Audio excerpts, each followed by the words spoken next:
Ask me how I do it, I just stick to the plan, stick to the plan. Ask me how I do it, I just stick to the plan, stick to the plan. Really, it ain't nothing to it, it just fit who I am, fit who I am. And so I graduated. If you look at my college photos, you'll see in my eyes the disappointment. I look like a deer in headlights. I'm so kind of outer body because of what I was going through at this time. But yeah, thank God he brought me through that particular season. And so fast forward, I graduated. I moved back to Michigan. There was some debate about moving where he was and going to Texas or some different states, staying in Florida. But at this point, I decided to really go home. I was so sad. I was just in need of family support and in need of stability and things that I knew. And so I left Florida and I moved back home to Michigan. And I got settled in pretty well there. I had a couple friends that were from high school that were in Michigan. And so I connected with my high school friends and kind of just continued the party life. It was before I took my exam. I really wanted another relationship. I had put all my faith, my hope, my trust in this other guy, and I was ready to jump into the next relationship. And so I distinctly remember writing a list out of the things that I wanted. And I guess I was praying to God for these things. I don't know. I was praying to God, but I was not taking into consideration what he wanted, his will for my life. It was my will, and I was pushing my will over his at any time. And so that's what happened. I pretty much wrote out all of these different things that I wanted in a man, wanted to manifest in a guy and a husband. And a lot of the things on my list were very superficial and were very unimportant, to be honest. There were physical traits, being tall, being this or that, having this type of career and all this. And so I wrote it out and I prayed to God that I would, that he would give me this man, thinking he would. And so I can remember actually writing this out, and lo and behold, I met a guy. I was introduced to a guy through a friend, and he seemed to be all of these different things. He seemed to be a blessing from God. He seemed to be, he was tall, attractive, handsome. He had a great career. He made a reasonable amount of money, and he could take care of me. He was so, caring and just loving. He appeared to be Christian. And, I thought I really had met my husband yet again. And so I jumped into this relationship with him very quickly and very, my whole self just jumped in. And it started off pretty good. And slowly but surely, I found out he was very controlling. I was coming from being pretty much young, free, successful, independent. I was in Florida. I had, of course, my own car. Coming from high school to college, you get into this very independent mindset. And so I,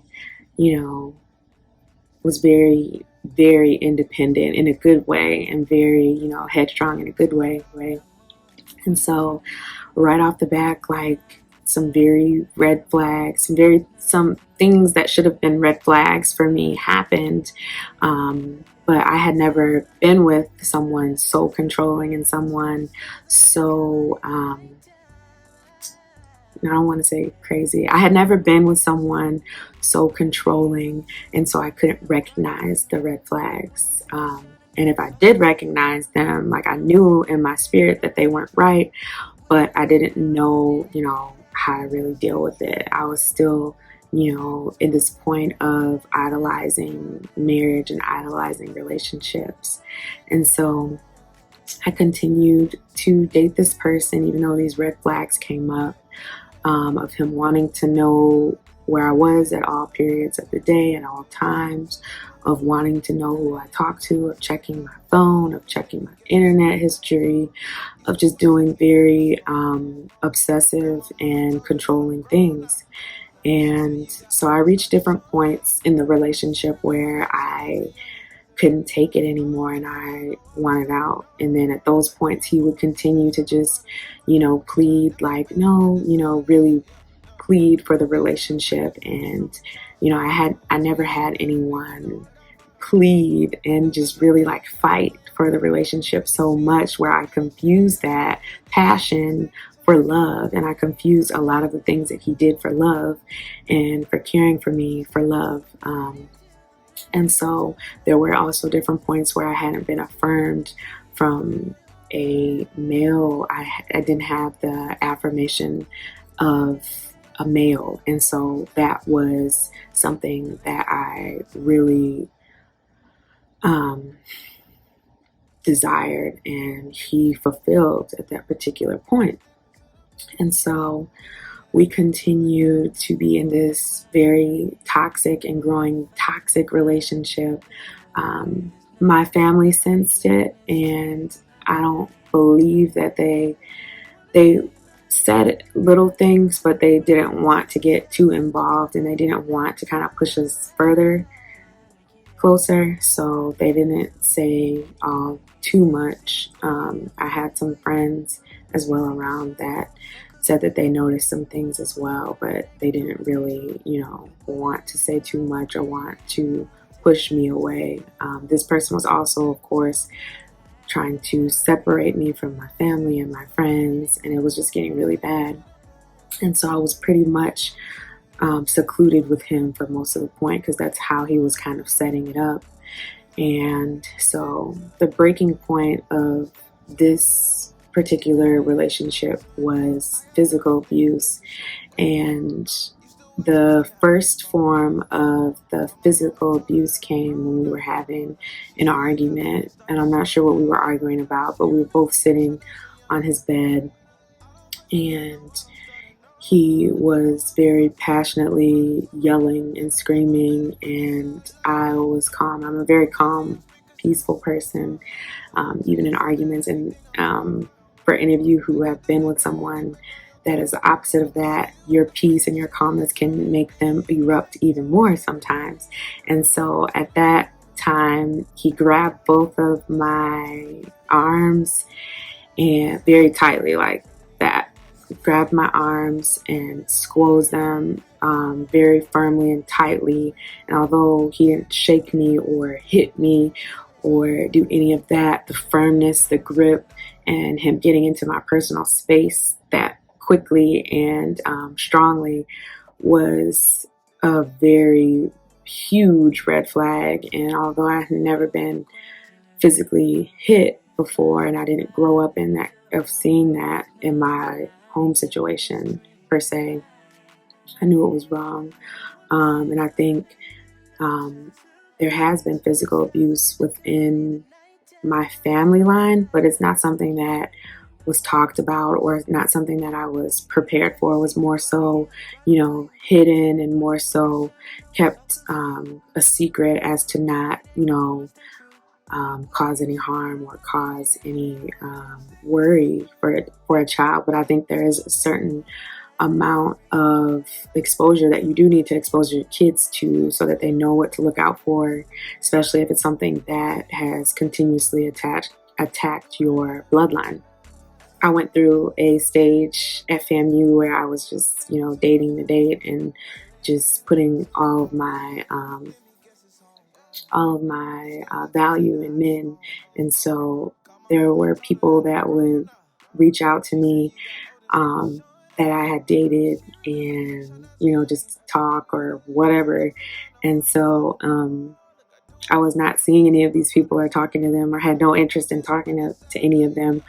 But as they would reach out to me, this would continue to cause more and more fights with my current boyfriend.